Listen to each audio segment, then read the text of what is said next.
En quelques mots, Pierre-Hakim Bourny, j'ai une bonne vingtaine d'années. Je suis né à Nantes, j'ai toujours vécu à Nantes. Donc je suis un pur Nantais. Donc forcément, j'ai découvert le foot avec le FC Nantes. J'avais 6-7 ans quand Nantes a gagné ses derniers titres de champion. Donc j'ai connu mon premier souvenir de foot, c'est Calais. C'est la victoire en Coupe de France. Et ensuite le titre un an plus tard. Depuis, à part une finale de Coupe de la Ligue, j'ai pas connu grand chose de glorieux pour le FC Nantes. Justement, en préparant l'interview, j'essaie de me souvenir des bons moments du FC Nantes et j'arrivais à trouver Sedan pour le match de la montée en 2013. C'est vrai qu'il n'y en a pas eu énormément depuis. Et sinon, donc, pour parler de moi, je suis journaliste sportif. J'ai travaillé pour Ouest France, pour le Télégramme, pour Presse Océan. J'ai été aussi correspondant occasionnellement pour l'AFP, donc voilà. Ouais, mon parcours d'études, donc j'ai fait un bac ES. J'ai toujours voulu être journaliste sportif. Donc je sais que je me souviens de mon stage d'observation en troisième, je l'avais fait dans le journalisme. J'avais fait à France 3 à Pays de la Loire. D'ailleurs, j'avais passé une journée avec Anthony Brulez, avec qui aujourd'hui j'ai l'occasion de bosser parfois de temps en temps. Donc, il se souvenait pas de moi parce que j'étais très jeune, mais j'en ai reparlé là récemment. Donc j'ai toujours voulu être journaliste. J'étais correspondant pour Ouest France. J'allais voir des matchs à l'époque DSR, DRH, etc. pour faire des petits comptes rendus pour le journal du lundi. Ensuite, je suis allé à la fac. J'ai fait 2 ans de fac en infocom parce qu'on m'avait dit que ça se rapprochait plus ou moins du journalisme, mais au final j'étais assez déçu en fait. L'apprentissage qu'on a reçu là-bas, c'était pas il y avait rien vraiment qui se rattachait au journalisme. Donc j'ai fait ensuite l'ESJ Pro à Montpellier. Donc c'est la branche alternance entre guillemets de l'ESJ Lille, l'école supérieure de journalisme. Et donc je suis allé à Montpellier en étant en alternance à Ouest France. Donc j'ai fait une année au siège de Ouest France.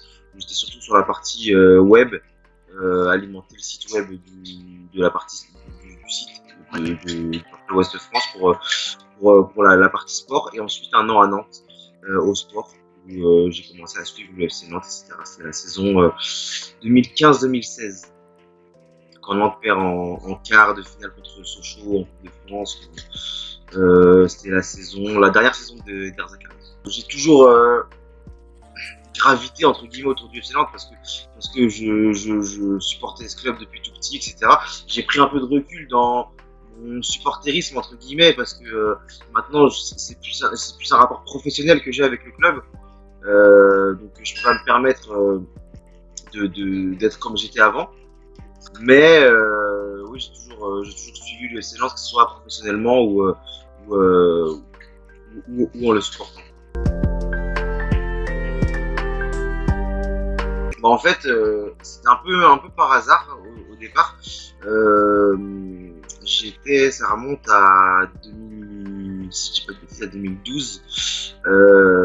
En fait, j'avais un pote, un très bon ami à moi qui jouait au FC Nantes qui jouait en U19. Il s'appelle Jawad Boukabous et donc il jouait avec la génération Abdoulaye Touré, Valentin Rongier, Léo Dubois, etc. La génération 94. Donc c'est la première génération que j'ai commencé à suivre. Pour ceux qui sont de Nantes, ils savent que la Jaunelière est assez difficile d'accès en transport en commun. Donc 2012 c'est aussi l'année de mon permis, donc ça me permettait d'aller à la Jaunelière, d'aller à Sopin, etc. Voir les matchs. Et j'ai commencé à suivre au début, c'était juste pour aller le voir, etc. Et j'ai tout de suite accroché parce que c'est vrai que cette génération-là était vraiment très forte. Il y avait aussi Georges Kevin Nkoudou qui est de 95 mais qui était surclassé, qui est 94. Et donc il y avait vraiment une belle génération. Et ensuite, j'ai continué à suivre les générations suivantes, donc les 97 avec Enoch Boateng, Amin Harit, etc. Les 98, les 99 avec Imran Louza, Thomas Vassila, Eli Youan, etc. Et jusqu'à présent, quoi. Mais donc vraiment le point de départ, c'est vraiment c'est le hasard, en fait. J'allais voir Jawed Boukabous jouer, et au final j'ai commencé à me passionner un peu pour les jeunes du FC Nantes, et c'est comme ça que ça a commencé. Et une histoire aussi d'opportunité, comme je te l'ai dit, avec le permis, avec la voiture, c'est plus facile d'aller à la Jonelière, parce que sinon tu prends le tram, je sais pas où tu t'arrêtes à Rector Schmitt, tu dois marcher à pied 15-20 minutes, donc c'est compliqué. Donc avec la voiture, tout est plus simple, et on va dire que la rencontre des deux a fait que je me suis intéressé. Bah, à vrai dire, j'ai pas vraiment de semaine type, parce que faut savoir que le métier de journaliste est, on va dire, un peu compliqué parfois. On tâtonne pas mal quand on est jeune. Par exemple, moi, donc, comme je t'ai dit, j'ai travaillé pour Ouest France, pour Presse Océan, pour le Télégramme. Donc, c'était essentiellement des CDD, en fait, des remplacements. Tu dois quand même pas mal rouler ta bosse, on va dire, avant d'être embauché définitivement, d'avoir un CDI. Donc ma semaine type, elle dépend en fait vachement de l'endroit où je suis. Par exemple, il y a des lundis où je peux bosser, où je bosse, donc je suis à la rédaction. Chaque journal ne bosse pas forcément de la même façon, mais en gros, c'est en fonction de l'endroit où je me trouve, toujours dans l'ouest de la France, Nantes. J'ai fait, honnêtement, avec Ouest France, avec le Télégramme, etc., j'ai fait quasiment toutes les grandes villes, entre guillemets, de l'ouest de la France. Donc j'essaie de regarder s'il y a un match le week-end dans la ville où je me trouve, pour y aller, un match de jeunes ou un match de professionnels. Donc j'ai vu et je vois régulièrement les équipes de jeunes de tout l'ouest de la France.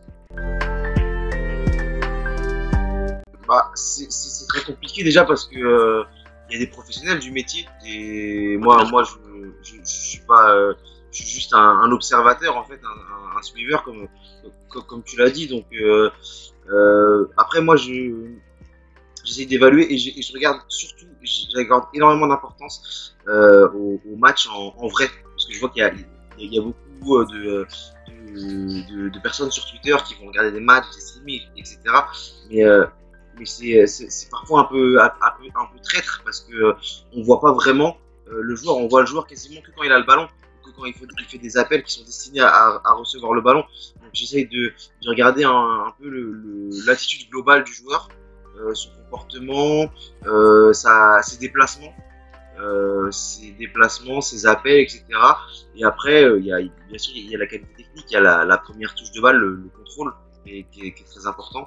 Et c'est une fois que je fais un peu un mix de tout ça, bah, j'arrive après plusieurs matchs, bien sûr, sur un match, parce que le match, le mec peut te sortir le match de sa vie, et alors qu'en règle générale il est assez mauvais. Toi tu vas te dire, oh, putain, il est fort celui-là, et au final pas du tout. C'est juste qu'il était dans un bon jour. Donc il faut regarder plusieurs fois. J'essaye vraiment de regarder les joueurs pas mal de fois avant de donner mon avis, parce que j'ai pas envie d'induire les gens en erreur.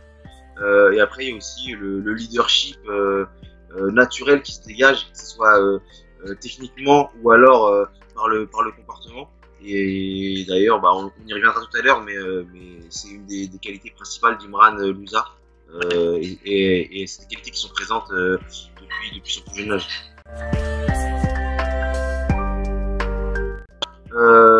Je pense que le plus flagrant, bah, le plus récent en tout cas, c'est Imran Louza, je pense, parce que j'essaye de suivre les jeunes de Nantes à partir de U17, en tout cas d'en parler à partir de U17. Je vois des fois des matchs de U16, notamment au tournoi de Montaigu, etc.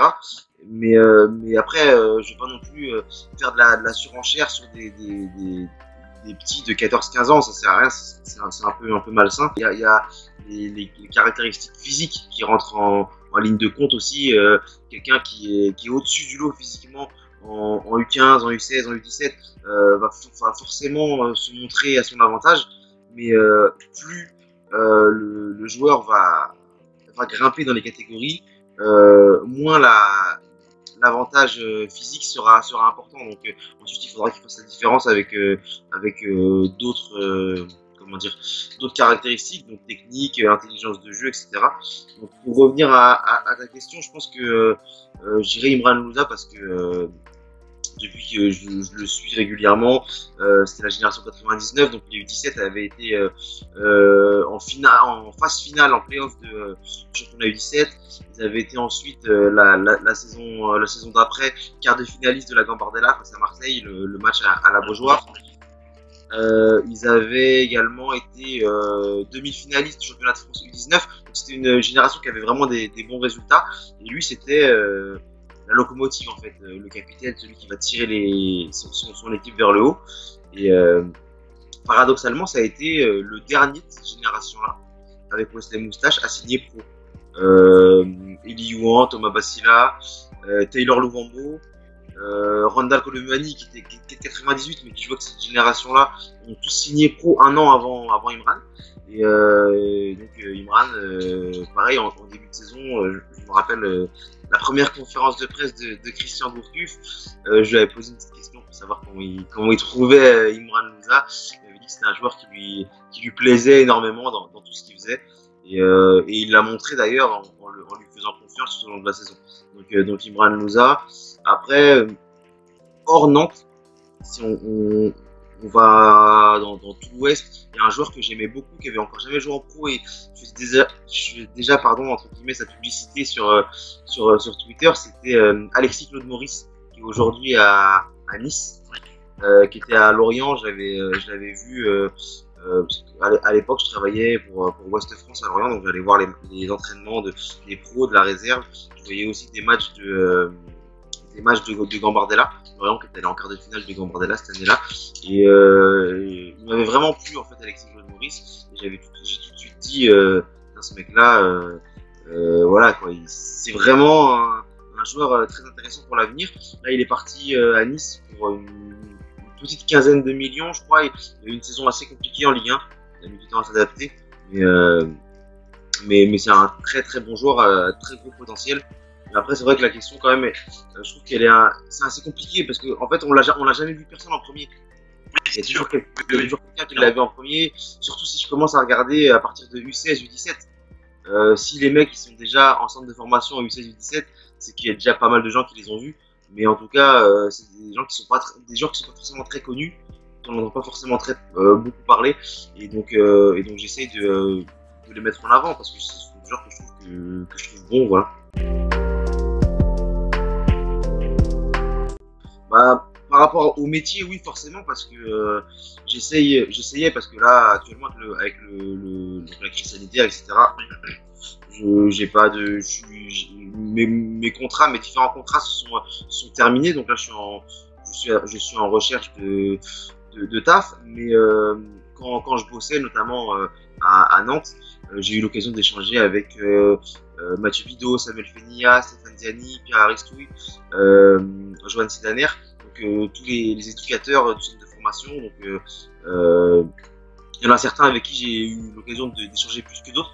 C'est très intéressant et je suis très curieux. Donc même des fois j'essaie de déplacer un peu. Une fois que je suis resté dans le cadre professionnel pour poser mes questions, etc.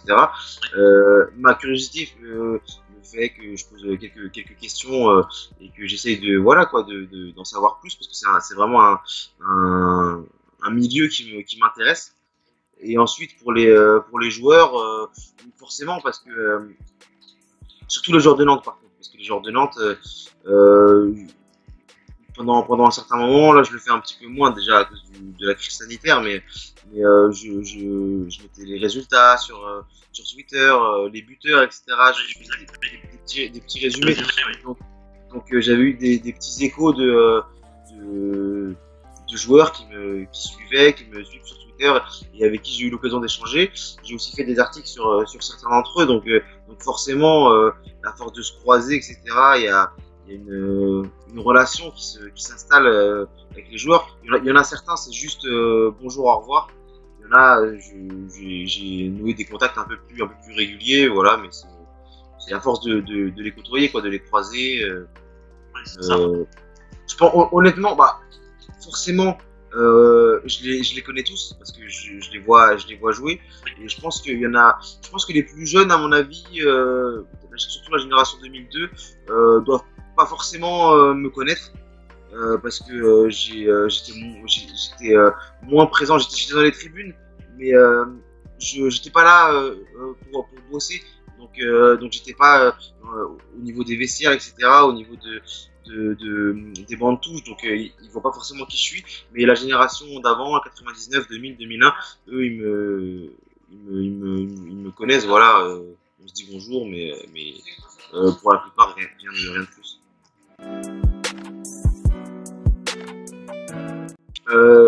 Pour la première question, en tout cas, je pense que le club a un centre de formation de qualité suffisante. La formation à Nantes est très bonne. J'ai juste un petit bémol au niveau de l'accompagnement des joueurs en professionnel. Par exemple, en gros, U16, ça se passe très bien, il y a des très bons joueurs, U17 pareil, U18, U19, etc. Et après, c'est pour l'accompagnement avec le passage, le palier réserve. Je pourrais mettre parfois un petit bémol avec, j'ai l'impression que certains joueurs, certains jeunes du centre formés au club ne sont pas suffisamment mis en avant, mais c'est le cas pour certains. Après, c'est pas une généralité, hein. Il y en a qui ça se passe très bien. Je pense que déjà chaque joueur a une maturité différente. Il y en a qui ont une maturité très précoce. Par exemple, quand j'ai l'occasion de parler avec soit des supporters, des éducateurs, des joueurs, etc., je dis souvent que des joueurs comme Mbappé ou Camavinga, ce sont de mauvais exemples, dans le sens où ce sont des joueurs qui sont hors normes. Et donc il ne faut pas les prendre pour modèle, les prendre pour exemple. Parce que ce que ces joueurs-là font, on peut rajouter Ousmane Dembélé quand il était à Rennes, on peut rajouter Ryan Cherki à Lyon. Ce sont des joueurs qui sont vraiment au-dessus du lot et ils ont une trajectoire qui est tout sauf normale. Donc là, maintenant, quand on voit Mbappé qui jouait en pro à 16 ans, Camavinga 16 ans, Dembélé 18 ans, etc., on se dit, bah voilà, les joueurs se disent, moi aussi j'ai envie de jouer à 17 à 18 ans, etc., j'ai envie de faire comme les autres. Mais c'est possible, c'est même fort probable que toi à 18 ans tu sois pas prêt. Donc c'est pour ça que le passage par la réserve, pour moi, il est quasiment obligatoire. En fait, c'est le premier contact avec le football d'adulte. En réserve, tu affrontes parfois des réserves en N2, pardon, tu affrontes parfois des réserves professionnelles, mais tu affrontes aussi des équipes beaucoup plus aguerries à ce niveau-là, des trentenaires, des mecs qui ont de l'expérience, qui ont du vice, etc.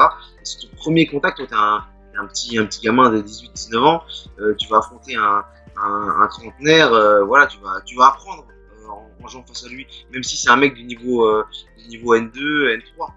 Mais, donc voilà, je pense que chaque joueur évolue à son rythme. Et sinon, pour la question sur les milieux de terrain, c'est vrai que c'est une remarque beaucoup souvent, que moi-même je me fais aussi. Il y a très souvent des joueurs de même profil qui sortent, en tout cas qui jouent dans la même zone au milieu de terrain. Si on remonte jusqu'à Adrien Trebel, Jordan Verretou, Abdoulaye Touré, Valentin Rongier, Amin Harit, même s'il est un peu plus offensif, Imran Louza. Donc il y a vraiment pas mal de joueurs. Il y a Baptiste Mendy qui joue aussi milieu de terrain et qui devrait arriver prochainement dans l'équipe professionnelle. Donc honnêtement, j'ai pas forcément d'explication. Peut-être le fait que par exemple, les deux anciens entraîneurs des U19, bah, les deux derniers, donc Stéphane Ziani, l'actuel, et son prédécesseur Charles Devino, étaient milieu de terrain. Donc peut-être que ça joue. Dans l'ADN du FC Nantes, il y a ce jeu. Il y a toujours cette intelligence de jeu, ce QI football. Et souvent, c'est les milieux de terrain axiaux qui sont érigés en modèle pour cette intelligence de jeu. Peut-être que ça joue. Honnêtement, j'ai pas forcément d'explication. Peut-être que dans la région, il y a plus de joueurs, voilà, qui ont des capacités pour évoluer au milieu de terrain. Mais c'est vrai qu'il y a quand même quelques contre-exemples, on va dire, avec Thomas Basila qui est défenseur central, avec Georges Kevin Nkoudou il y a quelques années qui jouait ailier. Mais oui, c'est vrai que la plupart des joueurs qui sortent sont, comment dire, sont milieu de terrain axiaux.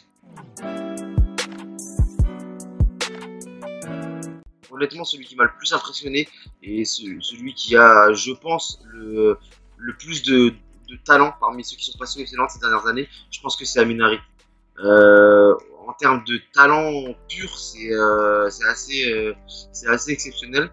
Maintenant, comme j'avais expliqué sur Twitter, quand j'avais fait en fait mon 11 type du FC Nantes depuis que je suis les jeunes, et j'avais dit qu'Amine Harit c'était le joueur le plus talentueux que j'avais vu. Après, comme je l'ai dit, c'est à partir du moment où ça suit dans la tête, il fera une carrière exceptionnelle. Après, c'est peut-être juste là qu'il y a un petit bémol, voir s'il arrive à passer les étapes, etc. Par exemple, sa première saison à Schalke était énorme. Sa deuxième, il y avait eu un truc extra sportif forcément, donc ça doit pas aider. La deuxième était beaucoup moins bonne. Là, il a fait une excellente première partie de saison, comme son équipe d'ailleurs. Et là, ça va un peu moins bien. Mais s'il arrive à trouver de la régularité, à passer un cap dans sa tête, je pense qu'il fera une excellente carrière parce qu'il est encore assez jeune. Il doit avoir 22-23 ans. Il est de 97, donc voilà quoi. C'est pas fini pour lui. En fait, l'ADN, on en parle tous, mais c'est vrai qu'actuellement, il est assez peu visible à l'œil nu. Dans le sens où chaque équipe, par exemple, les 2002 qui ont été champions de France l'année dernière, jouaient en 4-4-2 avec voilà, avec 4-4-2, ouais, 4-4-1-1 quoi, mais les U19 ont joué avec 3 défenseurs parfois, en 4-3-3. Il n'y a pas de système qui suit je sais pas, de la préformation jusqu'au pro. Donc, je sais pas parler d'ADN, mais bien sûr il y a toujours une volonté de jeu, mais c'est surtout l'entraîneur en place qui le met. Par exemple, Johan Zidaner en U17 l'année dernière avait vraiment mis en place un jeu qui était collectif et qui était vraiment très impressionnant. Il y avait des joueurs forcément qui sortaient du lot, mais c'était collectivement vraiment que cette génération est allée au bout. On voyait des mouvements, les joueurs se connaissaient très bien, etc. Si on compare avec par exemple la réserve, Pierre Arixou a aussi beaucoup joué en 3-5-2, donc c'est un style de jeu très différent. Donc c'est pour ça que même si la formation est dans l'ADN du club, on a toujours vu les plus gros succès du club ont été avec des mecs formés au club, mais ouais, c'est vrai que c'est quand même assez compliqué de parler d'ADN encore aujourd'hui. Et sinon, pour les changements, honnêtement, j'en ai pas vu, j'ai pas souvenir de changements particuliers. Il y a toujours cette volonté de faire appel à des anciens du club pour la formation. Je parlais tout à l'heure de Stéphane Ziani, de Charles Devino. Il y a Samuel Fenilla, Mathieu Bidot, même si il a joué qu'une seule année en jeune, et également passé par le club. Pierre Aristou qui a été formé au club et qui a entre guillemets pas réussi à intégrer l'équipe première. Il a joué quelques matchs, mais justement ce sont des joueurs qui peuvent transmettre ça aux jeunes, pour leur expliquer en fait pourquoi ça n'a pas marché pour eux et pourquoi il faut faire en sorte de régler ces détails-là pour que ça marche.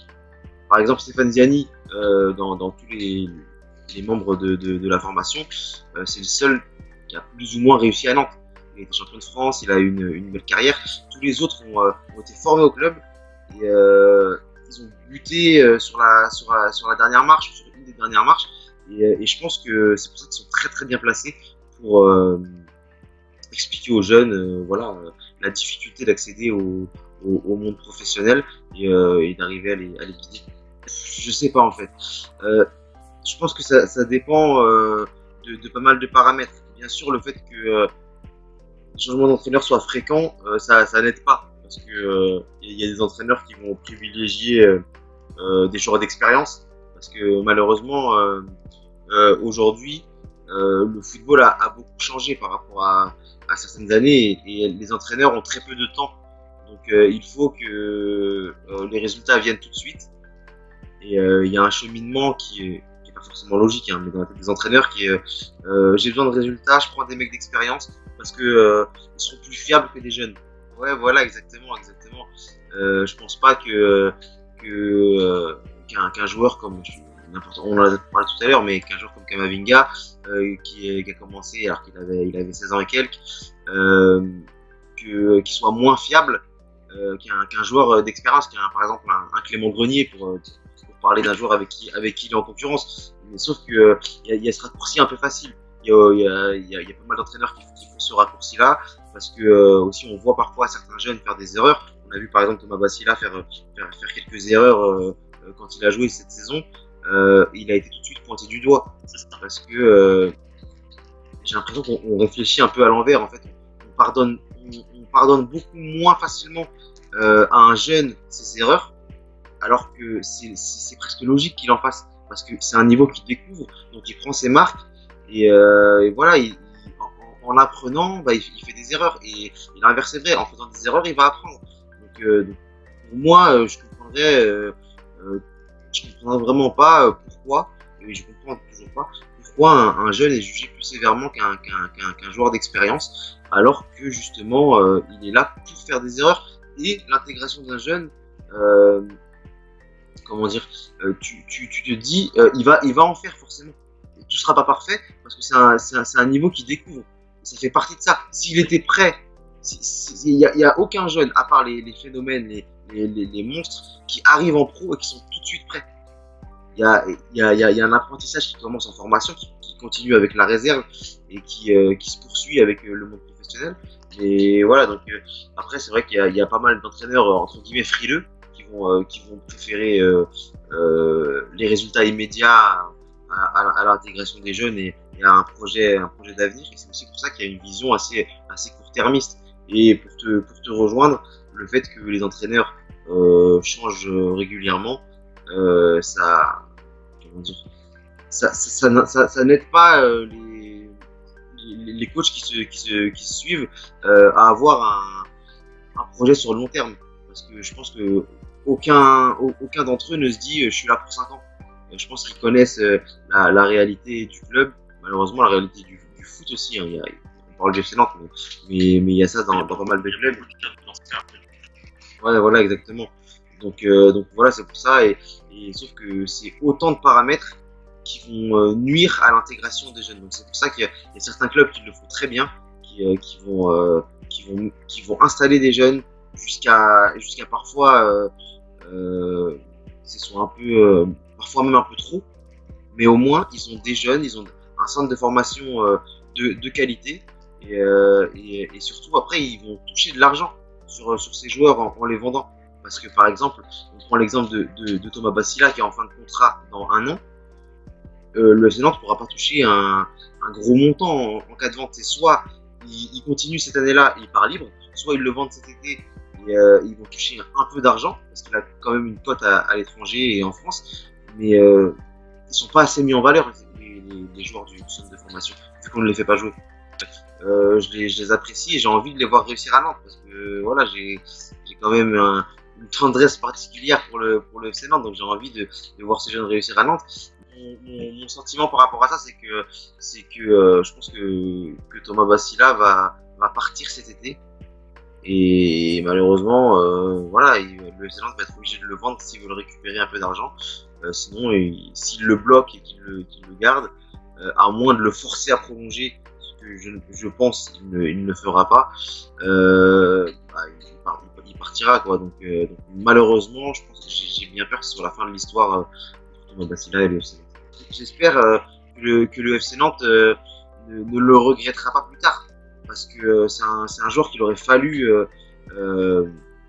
pas installer définitivement parce qu'il fait des erreurs. Mais si on prend juste l'exemple des joueurs de sa génération, il y a Boubacar Kamara qui était défenseur central et qui joue maintenant milieu de terrain avec Marseille. Il y a Malansar à Nice. Malansar, il a commencé à 17 ans. Il en a aujourd'hui 21. Il va partir de Nice, mais il a beaucoup de matchs. Je sais pas le nombre exact, mais il a beaucoup de matchs en Ligue 1 parce qu'il a fait des erreurs. Mais que ce soit Lucien Favre, Patrick Vieira, etc., ils lui ont maintenu sa confiance. Et donc, il a pu s'installer, il a pu prendre de l'expérience malgré ses erreurs. Et voilà, je trouve que on est obligé de faire avec les erreurs d'un jeune. Imran Louza, tout le monde va dire qu'il a fait une super saison parce que c'est le cas. Mais on se souvient que la 6e ou la 7e journée, je ne sais plus exactement, il coûte 3 points à Nantes. Il coûte le match nul à Nantes en procédant à pénalty contre Strasbourg. Et après ce match-là, on l'a tous revu, il y a eu sa suspension, etc. Sauf que quand on fait les comptes, on se souvient plus de ça. Parce qu'ensuite, il a fait ses preuves, il a montré qu'il avait le niveau. Parce qu'on lui a maintenu sa confiance. Il y aura toujours des erreurs. Mais si ensuite les accomplissements du joueur sont plus importants que ses erreurs, on lui pardonnera. Parce que c'est logique dans la carrière d'un joueur de faire des petites conneries, entre guillemets.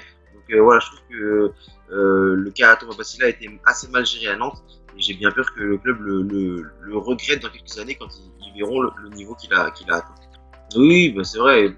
Pour revenir sur Palois, je suis entièrement d'accord avec toi. Je pense que cet événement déjà n'a fait que renforcer l'amour des supporters envers lui. Parce que voilà, c'était son meilleur pote. Il a vraiment, parce que Palois c'est quelqu'un qui montre assez peu ses sentiments en fait. Il est assez froid en apparence. Et là, il y a eu un peu des fêlures, on va dire, et c'est totalement compréhensible. Donc je pense que c'est ça qui a aussi renforcé donc l'amour que les supporters ont envers lui, avec également ses performances sur le terrain. Et donc ouais, pour revenir à ta question, oui, je pense que Thomas aurait eu énormément à apprendre en jouant à côté de Palois, parce que je pense que Nicolas Palois lui a sans doute appris pas mal de choses à l'entraînement, etc. Parce que les entraînements peuvent permettre également de progresser. Mais c'est vrai qu'en match, ça aurait pu lui permettre de grandir à vitesse grand V. Là, en fait, on est dans une situation qui est assez compliquée, on va dire. Compliqué entre guillemets, hein, c'est relatif, mais il y a Baptiste Mendy qui est en tête de liste, qui va jouer forcément la saison prochaine, parce que voilà, Christian Gourcuff a dit qu'il comptait sur lui. Il fait des performances depuis quelques années, depuis 1 an et demi avec la réserve qui sont très très encourageantes. Donc forcément Baptiste Mendy va jouer, mais ensuite on a un creux parce que les autres joueurs de la génération 2000, il y en a pas mal qui ont signé pro. Il y a Adem Ousejnovic, le gardien, Santiago Eneme, un milieu de terrain offensif, Akram Tsagé, un attaquant, Abdoulaye Silla, un défenseur, Victor Daguin va bientôt suivre, qui joue défenseur central ou milieu de terrain défensif. Il a joué milieu de terrain défensif en réserve cette année, mais ce ne sont pas des joueurs que je vois directement intégrés en fait l'équipe pro. Parce que il y en a même certains, voilà, j'étais assez surpris de les voir signer professionnels, même si ce sont vraiment des très bons gamins, mais je pensais pas que le club les ferait signer un contrat professionnel. Donc ensuite on a vraiment un creux parce que les autres 2000 derrière Batista sont voilà, pas forcément au niveau, en tout cas actuel, pour l'équipe professionnelle. Ensuite dans les 2001, si je dis pas de bêtises, il doit rester Loïc Piquion et Yanis Mbemba, si les deux sont conservés en tout cas, plus Abdoulaye Dabo bien sûr. qui a déjà connu, le groupe professionnel. Après, si ta question concerne aussi Abdoulaye Dabo, je pense qu'il faut le mettre dans le lot de Baptiste Mendy, même si Baptiste Mendy est un peu plus en avance aujourd'hui. Abdoulaye Dabo va faire des entraînements avec le groupe pro, etc. Il intégrera de façon ponctuelle le groupe pro et ce sera à lui à ce moment-là de faire ses preuves pour montrer qu'il peut prétendre à une place le week-end, quoi, dans les 18. Et sinon, après, il y a la génération 2002, dont j'ai parlé déjà plusieurs fois, qui est championne de France U17 la saison dernière, qui était qualifiée en quart de finale de la Gambardella, qui était plutôt bien partie, qui faisait des matchs assez intéressants, donc qui était bien parti pour les playoffs aussi de du championnat de France U19. Donc vraiment une belle génération. C'est surtout collectivement en fait qui sont très bons, mais il y a des joueurs qui sortent du lot. Par exemple, cette année, il y a Gormand-Vélian qui est le meilleur buteur tout groupe confondu en U19. Alors c'est un numéro 10. Donc, lui devrait jouer déjà, découvrir un peu la réserve l'année prochaine. Pareil pour Quentin Merlin, Jean-Louis Fama, etc. Donc ce sont des joueurs qui vont d'abord se faire les dents un peu en réserve et ensuite on verra. C'est un peu tôt pour vraiment dire un tel va jouer avec les pros dans quelques années. Mais les trois que je t'ai cités parmi les 2002, donc que ce soit Montvélian, Afama et Quentin Merlin, on devrait les voir, je pense, d'ici quelques années taper à la porte du groupe pro, voilà, pour essayer de se faire une place. En fait, on m'a déjà posé plusieurs fois la question. Et c'est vrai que moi aussi je me suis posé moi-même la question. Je pense que déjà dans les gardiens, il faut séparer en plusieurs groupes. Par exemple, il y a un groupe où on va dire il y a Usnejnovic et Badri. Ce sont des joueurs des gardiens qui sont destinés à jouer en réserve. Par exemple, Nassim Badri qui entraîne également les gardiens un peu plus jeunes au centre à la préformation, je crois. Il est là vraiment pour encadrer. C'est un joueur qui est formé au club de la génération 93. Il a quitté le club pendant un moment, ensuite il est revenu. Et il est là pour encadrer. Donc, même si je ne sais pas si son contrat il est professionnel ou pas, mais en tout cas, faut le laisser de côté parce que il a aucune prétention par rapport à l'équipe première. C'est assez clair dans son rôle, comme par exemple en défense l'année dernière, Aristos Lusinga, qui était également formé au club, qui a 29 ans et qui était là pour encadrer, pour faire part de son expérience, etc. Pour aider, pour aiguiller un peu les jeunes. Donc, Nassim Badri et Adam Usnejnovic sont là pour l'équipe réserve, sauf qu'après il en reste encore 5 pour les pros. Donc c'est énorme, sachant que t'en as 2 sur la feuille de match. T'en as 15 au terme. Donc je pense que le recrutement de Petric la saison passée a été un peu contraint et forcé. Pas contraint et forcé parce que on aurait très bien pu avoir un jeune en troisième gardien, mais c'était pour peut-être avoir un peu plus d'expérience parce que Lafont était très jeune. Oliero n'avait pas beaucoup d'expérience en professionnel, et derrière il y avait Badri, Jean et les jeunes Robin et Usnejnovic. Donc peut-être qu'on va avoir un peu d'expérience, sauf que parce que Dupé et Brat étaient partis en prêt, sauf que Dupé revient, il a fait une très bonne saison, donc je pense qu'il ne satisfera pas d'une place de doublure. Donc à mon avis on devrait le voir quitter le club. Je pense que Brat et Oliero commencent un peu également à s'impatienter, à vouloir jouer, parce que Brat est 97, donc il va avoir 23 ans, Oliero va avoir 24 ans cette année. Donc c'est des joueurs qui ont envie de jouer. Je pense qu'ils n'ont pas envie de rester sur le banc indéfiniment. Donc je pense que Dupé va partir. Je pense que au moins un des deux va partir entre Dupé et Oliero, entre Brat et Oliero, pardon. Donc tous les deux fait un prêt, Brat cette saison et Oliero il y a 2 saisons à Niort. Ensuite, Petric, c'est vrai que le fait de le faire signer 2 ans, j'ai pas forcément compris. Ça aurait pu servir pour cette année, quoi, pour encadrer les jeunes. Mais la deuxième année, je sais pas trop également comment ça va faire. Charlie Jean a prolongé de 2 ans. Donc il a encore 2 ans de contrat à Nantes. Et honnêtement, c'est un gardien que j'aime bien. Donc ça me choquerait pas de le voir en doublure d'Alban Lafont. Après, on est toujours sur l'expérience, parce qu'il y a beaucoup d'entraîneurs qui ont peur un peu de la jeunesse. Ce sont 2 gardiens qui sont nés en 99, donc 2 gardiens qui ont 21 ans. Mais Alban Lafont joue depuis qu'il a 16-17 ans, donc l'expérience, il en a. Donc voilà, un joueur comme un gardien comme Denis Petric, j'ai peur qu'il bloque un peu la progression, l'intégration en tout cas de jeunes gardiens cette saison. Mais je pense qu'on y verra un peu plus clair quand le mercato aura bien commencé, ou même quand le mercato sera terminé, parce que à mon avis, sur les 7 gardiens qui sont là, on devrait en retrouver que 5, quoi, dont 2 exclusivement pour la réserve. Donc on serait dans des standards un peu plus normaux. Je pense que le plus emblématique, on est presque obligé de dire Emiliano Sala, en fait, avec ce qui s'est passé, l'année dernière. Son parcours, son passage au club sportivement aurait été une réussite, parce que il arrivait au départ pour être remplaçant de Stig Thorson, etc. Donc c'était compliqué, hein. Ses premiers mois étaient un peu difficiles. Il n'est pas très beau à voir jouer.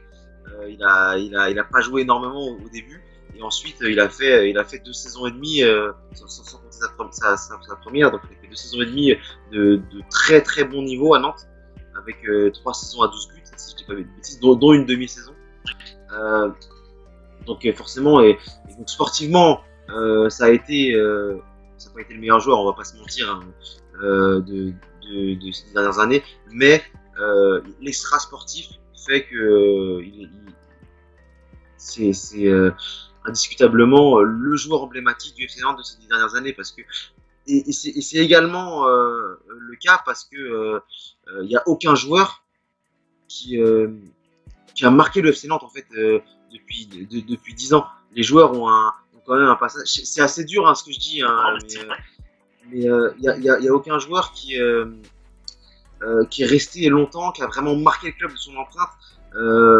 Par exemple, je pense que un des joueurs les plus forts que j'ai vu, en tout cas personnellement à Nantes ces dernières années, c'est peut-être Diego Carlos, mais il n'est pas resté assez longtemps pour qu'on en fasse un emblème. Valentin Rongier a eu le brassard, mais voilà, c'est emblématique, ça fait beaucoup, en fait. Je pense que par la force des choses, on est obligé de dire Emiliano Sala. Là, je suis en train d'essayer de voir d'autres joueurs, mais honnêtement, il y a des joueurs qui ont été formés au club, qui sont devenus capitaines, que ce soit Dubois, Rongier, Touré, mais je trouve que leur passage n'a pas été assez fort pour qu'ils puissent être qualifiés de joueurs emblématiques. Donc ouais, ce sera ça là. Ouais. Non, il y a une stratégie qui est très bien définie.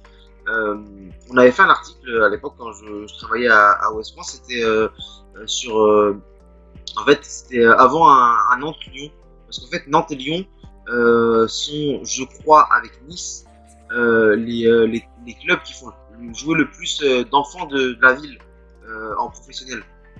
Des joueurs donc, qui sont nés à Nantes, ou alors qui sont arrivés très très jeunes à Nantes, qui sont vraiment ce sont pas des pièces rapportées qu'on allait chercher en région parisienne ou dans les autres régions. Et donc j'ai plus la proportion en tête, mais je crois que ça doit être 70% des joueurs qui passent pro sont des joueurs, ou qui jouent en pro sont des joueurs qui sont de la région. Par exemple au FC Nantes, ces dernières années, par exemple on a vu Imran Louza qui est né à Nantes, Ili Youan qui est né à Nantes, Abdoulaye Touré qui est né à Nantes, Léo Dubois qui est de Segré, Valentin Rongier qui est arrivé à Nantes très très jeune, qui a toujours vécu à Nantes. Kofi Djidji, pareil, il arrive à Nantes très très jeune. Jordan Verretou, il est de Béligné. Donc c'est vraiment une forte identité nantaise. Ça se voit aussi dans le recrutement des jeunes. Par exemple, la génération 2002, il y a énormément de joueurs qui sont là depuis l'école de foot, depuis U8, U9, etc. Donc il y a vraiment cette volonté d'être le maître dans sa région, dans le Grand Ouest. En Bretagne, il y a quelques joueurs en Bretagne, mais après c'est plus compliqué parce que tu es en concurrence avec Rennes, avec Brest, avec Lorient, etc. Mais vraiment dans le Grand Ouest et dans les pays de la Loire, Nantes a vraiment cette volonté d'être numéro 1 et de faire venir les meilleurs joueurs de sa région. Donc c'est la stratégie de recrutement pour le centre de formation. Ensuite, être présent quand même en région parisienne, parce que c'est peut-être, je m'avance un peu, hein, mais c'est peut-être le plus grand bassin au niveau du talent par rapport au football dans le monde.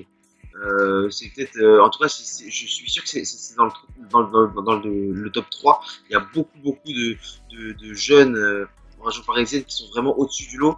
Et donc, un club pro est obligé d'être présent. Donc, Nantes a fait venir ces dernières années des joueurs qui étaient très courtisés, que ce soit en France ou dans les clubs européens, des joueurs qui étaient de région parisienne. Je pense à Samuel Yepi qui jouait, je crois, à Drancy et qui était courtisé par beaucoup de clubs, qui a signé pro depuis au FC Nantes. Il y avait Junior Ntenda qui est parti à la Juventus, qui était également courtisé par pas mal de clubs. Donc c'est une obligation en fait d'être présent en région parisienne, mais il y a vraiment cette volonté d'être présent sur le tissu local. Et il y a également depuis quelques années un recrutement en post-formation, principalement dans le coin, même s'il y a également la région parisienne aussi. Des joueurs je dis n'importe quoi, entre 21 et 23 ans qui jouent en National 2, en DH, en National 3 et qui ont raté le passage avec le monde professionnel et qui peuvent se relancer. Voilà, donc tu leur offres l'occasion de toucher du doigt le monde professionnel, et si tu es bon, tu joueras. Ces dernières années, il y a eu Ekin Bamou, Kader Bamba cette année, Santi Ngom, voilà, même s'il n'a pas joué énormément avec les pros. Donc, il y a eu pas mal d'échecs aussi, mais donc c'est mitigé, mais c'est vrai qu'il y a eu, voilà, c'est une stratégie de recrutement qui se comprend avec la réalité du football actuel.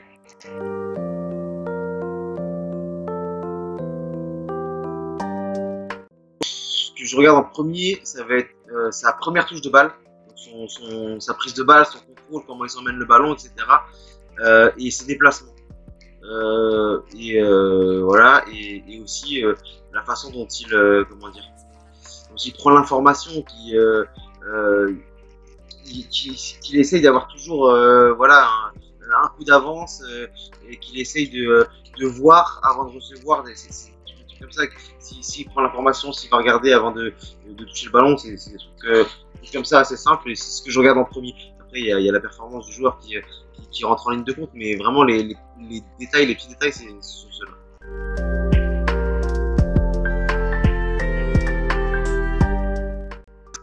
On va revenir au point de départ, c'est Jawad Boukabous, parce que vraiment, et je dis pas ça parce que c'est mon pote, hein, mais il était vraiment au-dessus du lot. Franchement, je pense que ceux qui l'ont vu jouer, ceux qui ont joué avec lui, ceux qui ont joué contre lui pourront en témoigner.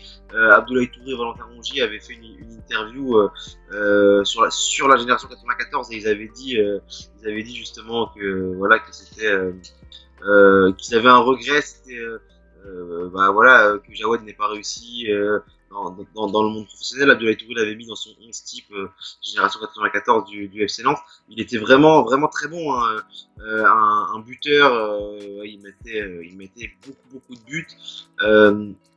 Ensuite, voilà, c'était un joueur qui était suivi par pas mal de clubs européens, qui a pas réussi à passer le cap, on va dire, au niveau de la réserve. Peut-être que ça ne l'a pas fait au niveau, je sais pas, il n'était peut-être pas assez professionnel à l'époque dans son comportement. Et le problème, c'est que le train, il passe pas plusieurs fois. Et c'est ça qui est très important, et qu'il faut répéter aux joueurs, en leur montrant des exemples de joueurs comme ça qui étaient vraiment au-dessus du lot quand ils étaient plus jeunes, mais qui n'ont même pas atteint le contrat professionnel. C'est pas qu'ils n'ont pas réussi à jouer en pro, c'est qu'ils n'ont même pas atteint le contrat professionnel. Donc ça veut dire qu'en fait, il n'y a rien qui est jamais acquis, il faut toujours continuer à se battre. Les performances que tu vas faire pendant telle saison, si tu confirmes pas les saisons suivantes, bah voilà quoi, tu vas te retrouver à quai et tes rêves de faire une carrière vont tomber à l'eau. Voilà, je pense que ces joueurs-là, à mon avis, ils auraient pas mal de choses à raconter et à expliquer aux jeunes pour les mettre en garde et leur dire que le monde du foot est un monde très difficile et qu'il faut toujours sans cesse prouver, montrer qu'on a le niveau et montrer que voilà qu'on mérite de jouer en professionnel. Le travail c'est la condition sine qua non parce que on entend souvent des phrases bateaux du genre Messi c'est le talent, Ronaldo c'est le travail, mais si Messi n'avait pas bossé, il n'en serait pas là. Donc c'est un peu candide comme phrase en fait, de croire qu'il suffit d'avoir du talent et si tu as du talent, tu vas pas bosser, mais tu vas quand même réussir à faire une carrière. Il y a plein d'exemples. Ben Arfa, il a un talent énorme, mais il a pas fait la carrière qu'il aurait dû avoir. Il y a beaucoup d'exemples de ce type-là. Et donc oui, donc la première condition, c'est le travail. Ensuite, il y a la détermination, parce que je pense que c'est quasiment impossible qu'un joueur arrive de la préformation ou je sais pas en quelle année il arrive au centre de formation jusqu'au monde pro sans galère, sans échec, sans doute. Et il y a forcément des moments où voilà quoi, t'es un peu moins sûr de toi, mais il faut pas que tu lâches. Et il y a des joueurs qui ont une force de caractère qui est énorme. Par exemple, Abdoulaye Touré, qui a été pas mal critiqué par les supporters du FC Nantes parce que voilà quoi, cette saison n'a pas été énorme, surtout par rapport à ce qu'il avait montré les deux saisons précédentes. Mais c'est un joueur qui a joué énormément longtemps en réserve. Il a joué, je crois, jusqu'à 22 ans en réserve. Alors que normalement, tu vois, des joueurs qui ont dit s'il y a 20-21 ans, t'as pas joué en pro, c'est compliqué de le garder en réserve. Il était capitaine de la réserve, il a toujours eu une attitude exemplaire. Il a attendu. Il a eu des moments compliqués avec l'affaire Touré pour le match de Nantes-Bastia. Il était suspendu et on l'a limite considéré comme le coupable. Alors que c'est une erreur administrative de la part du club. Et donc il a été prêté ensuite au Poiré-sur-Vie en national, donc ça lui a fait du bien. Mais c'est un joueur qui est arrivé quand même assez tard dans l'équipe pro. Sa première vraie saison en tant que titulaire, c'est quand Ranieri arrive. Et Ranieri arrive, si je dis pas de bêtises, en 2017. Donc il avait déjà 23 ans. C'est à 23 ans qu'il devient titulaire en Ligue 1, qu'il s'installe en Ligue 1. Donc voilà, je pense que vraiment le travail, la détermination, le fait de jamais rien lâcher. Et je pense que honnêtement, je réfléchis, mais je pense que ce sont les deux plus grosses caractéristiques et les qualités qui vont t'emmener le plus haut. Bien sûr, il faut une part de talent, il y a une part d'inné forcément, hein. Mais sinon dans vraiment ce qui est donné à tout le monde, il y a la détermination et il y a le travail, la volonté de travailler. Honnêtement, c'est un parcours du combattant, on va dire. Donc il y a le FC Nantes où ça se passe très bien, donc ça se passe très bien jusqu'à U19. Il fait une année en réserve, mais il est remplaçant à l'époque de Adam Agnan, qui est parti ensuite à Troyes, qui joue aujourd'hui à Charleroi, je crois, il joue en Belgique, je sais plus où. Donc ensuite, pas de contrat pro. Il y a pas mal de joueurs de sa génération qui signent pro, mais lui il signe pas pro.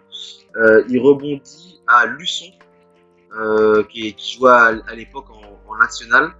Donc il commence, il marque quelques buts en coupe, il marque un but en championnat et il se fait les croisés. Il se fait les croisés, donc je crois qu'en championnat il doit être à 6 matchs, 1 but avec Luçon, mais que des entrées en jeu en fait, il est titulaire une ou deux fois, il se fait les croisés. Donc Ensuite, je vais faire assez rapide parce que c'est très long. Ensuite, après les croisés, il rebondit au Mans en National 3, mais il reste pas très longtemps. Ensuite, il va à Châteaubriand, qui était en N2, et ensuite il descend en N3. Donc voilà, il marque quelques buts, etc. Il fait 6 mois à Vitré, il marque également quelques buts. Ensuite, il fait 2 ou 3 saisons à Vertou. En N3, et là cette année il est venu jouer à la JSC Bellevue en R1, l'équivalent de la DH, et pareil il a dû mettre sa dizaine de buts quoi, en 7-8 matchs, et voilà quoi, en fait c'est un parcours du combattant, et honnêtement je dis vraiment pas ça parce que c'est mon pote, mais il avait le niveau pour aller jouer au-dessus, sauf que le talent fait pas tout, comme on l'a dit, et que voilà, peut-être au niveau du travail, au niveau de l'attitude, du comportement, de l'hygiène de vie, peut-être que c'était pas assez professionnel, et malheureusement ça l'a pas fait.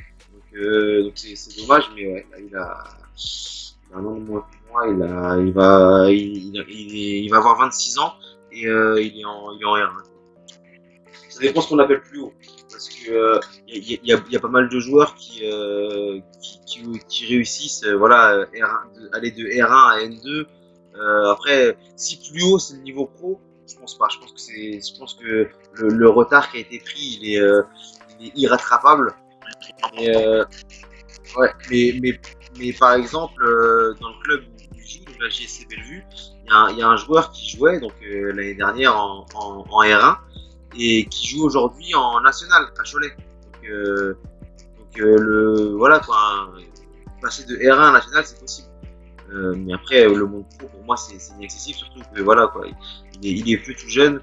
Mais ouais, honnêtement c'est le plus gros regret que j'ai vu, le plus gros regret pardon que j'ai sur un joueur que j'ai vu évoluer chez les jeunes depuis que je suis. Bah ouais, bah pour les supporters, déjà pour ceux qui me suivent sur Twitter, bah je voulais déjà vous remercier parce que c'est hyper agréable d'échanger aussi souvent sur les jeunes, sur le club, etc. Et que la plupart du temps, il y a énormément de bienveillance de la part des supporters. Donc déjà les remercier, remercier les supporters, ceux qui vont au stade pour l'ambiance qu'ils mettent, parce que franchement, des fois, quand on est en tribune de presse et que le match est assez ennuyant, on regarde la tribune et il y a un peu d'ambiance. Mais non, sinon, franchement, ouais, bonne continuation, bon courage. Qu'on peut souhaiter pour toi là? Ce qu'on peut me souhaiter, déjà, personnellement, c'est que je retrouve, voilà, que le foot reprenne, que je retrouve un peu qu'il y a un peu de taf qui vienne. Parce que là je suis en train de chercher, parce que comme je dis, avec la crise sanitaire, ça s'est arrêté un peu brutalement. Donc voilà, j'attends que tout ça revienne pour recommencer à travailler. Enfin, merci à vous pour l'invitation. C'est sympa, et puis on espère un peu croiser en stade. Ouais, avec plaisir. Merci, salut. Toute l'équipe de la JV vous remercie d'avoir visionné cette nouvelle vidéo. On remercie également Pierre-Hakim Mougourny pour son temps, ses connaissances. On a passé un bon moment ensemble. Et on n'oublie pas, on like, on partage si la vidéo vous a plu. N'hésitez pas à soumettre de nouveaux noms pour les interviews à venir. Et en attendant, on se retrouve très vite. Merci.